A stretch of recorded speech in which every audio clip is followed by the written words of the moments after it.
സുഹൃത്തുക്കളെ, നിങ്ങൾ ആലോചിച്ചു നോക്ക്. 20 കൊല്ലം മുമ്പ് സിഹറിന്റെ വിശ്വാസം പഠിപ്പിക്കാൻ നമ്മുടെ ആലിമീങ്ങൾ എത്രയാണ് ശബ്ദിച്ചത്.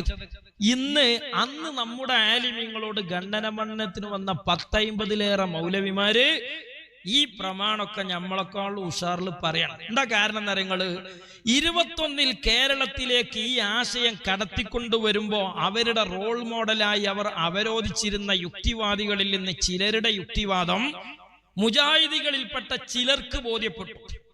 മണ്ടീനും വേണ്ട മൈലമ്മൂരിക്കും കിട്ടി എന്ന് പറഞ്ഞതുപോലെ മുഹമ്മദ് അബ്ദു, ജമാലുദ്ദീൻ അഫ്ഗാനി, ഷൗക്കാനി പോലെയുള്ള യുക്തിവാദികളുടെ യുക്തിവാദം നാളിതുവരെയായി മുജാഹിദുകൾ സലഫികളായി രേഖപ്പെടുത്തിയ ആ കക്ഷികൾ മതത്തിൽ ഇസ്ലാം അല്ല പഠിപ്പിച്ചത്, യുക്തിവാദമാണ് എന്ന ബോധ്യം മുജാഹിദുകളിൽ നിന്ന് കുറച്ചാളുകൾക്ക് വന്നപ്പോ അതിനനുസരിച്ചുള്ള മാറ്റം അവരുടെ ഭാഷയിലുള്ള ഖുറാഫത്തൊക്കെ സ്വീകരിച്ചു. അത് സക്കരിയ സ്വലായി എന്നെ പറയാം. നമ്മളൊക്കെ മനസ്സിലാക്കിയത് ഈ മുഹമ്മദ് അബ്ദുൾ റഷീദിലൊക്കെ തികഞ്ഞ മുന്തിയ സലഫികളാന്നാണ് നമ്മളൊക്കെ മനസ്സിലാക്കിയത്.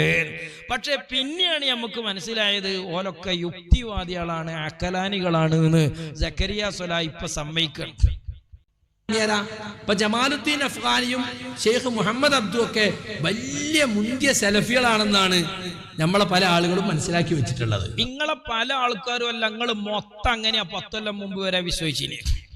നാളിതുവരെയായി നാട്ടിലെഴുതപ്പെട്ട മുജാഹിദ് പ്രസ്ഥാനത്തിന്റെ ചരിത്ര പുസ്തകങ്ങളെല്ലാം ഇവരെ നവോത്ഥാന നായകരും സലഫികളുമായി പരിചയപ്പെടുത്താതെ എഴുതിയ മുജാഹിദ് പ്രസ്ഥാനത്തിന്റെ ഒരു ചരിത്ര ബുക്കും 10 കൊല്ലം മുമ്പ് കേരളത്തിൽ എഴുതപ്പെട്ടിട്ടില്ല.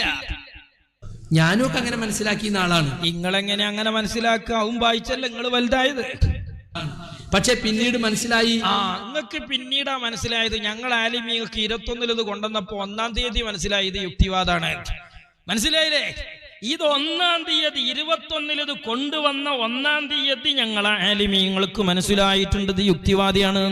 ഇങ്ങക്ക് മനസ്സിലാകാൻ താടിമുടി നരക്കണ്ടിയെന്ന്. അപ്പോത്തിന് നരച്ച കുറെ മുജാഹിദീങ്ങൾ ഈ യുക്തിവാദം വിശ്വസിച്ച് പള്ളിത്തൊടുവിലെത്തി.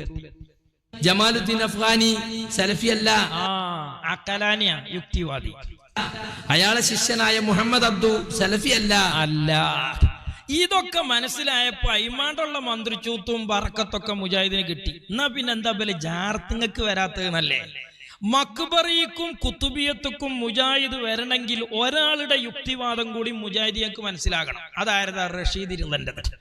അള്ളാന്റെ ഖുർആനിൽ മോജിസത്ത് കറാമത്ത് പറഞ്ഞതുകൊണ്ടാ യൂറോപ്യന്മാര് മുസ്ലിമാകാതെ പോയത് എന്ന് പറഞ്ഞ റഷീദ് ഇരുളന്റെ ഇബാദത്ത് നിർവചനം വെച്ചാണ് ഇതൊക്കെ ശിർക്കാക്കിയത്. ആ റഷീദ് ഇരുളന്റെ യുക്തിവാദം കൂടി എന്ന് മുജാഹിദീനക്ക് തിരിച്ചറിയണോ അന്ന് ഞമ്മളെക്കാൾ ഉസാറിൽ CM മക്കാമിൽ മുജാഹിദിനെ കാണാം. ഇയാള് പറയുന്നത് റഷീദ് ഇരുള പണ്ടൊക്കെ മോശമാണെങ്കിലും ഇപ്പൊ ഉഷാറാണ് എന്നാ. അതാണ് കുഴപ്പം. പക്ഷെ അദ്ദേഹത്തിന്റെ ശിഷ്യനായ റഷീദ് ആദ്യകാലത്ത് അബ്ദുവിന്റെ അഖലാനി ചിന്താഗതിയിൽ ആകൃഷ്ടനായിരുന്നുവെങ്കിലും പിന്നീട് അദ്ദേഹത്തിന് അഹ്ലുസുന്നത്തിന്റെ മാർഗമാണ് സത്യമെന്ന് മനസ്സിലായി. അദ്ദേഹം അതൊന്ന് ഖേദിച്ചു മടങ്ങിയിട്ടുണ്ട്. ഏതോലെ സക്കരിയ സ്വലായി ഇപ്പൊ മന്ത്രിച്ചൂതുന്നതുകൊണ്ട് സുന്യായി എന്ന് പറഞ്ഞാൽ എത്രത്തോളം പോയത്താണ് അത്? അജ്ജാതി പോയത്താണ് ആ പറഞ്ഞത്. സഹോദരന്മാരെ, ഈ റഷീദിലുള്ള യുക്തിവാദം എന്ന് തിരിച്ചറിയുന്നു.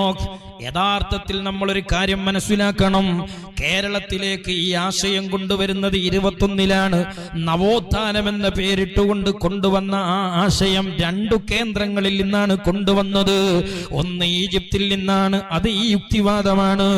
മറ്റൊന്നത് കൊണ്ടുവന്നത് നജ്ദിൽ നിന്നാണ്. അത് ഇന്ന് ലോകത്തെ പിടിച്ചുകുലക്കുന്ന തീവ്രവാദത്തിന്റെ ബാക്കിയാണ്.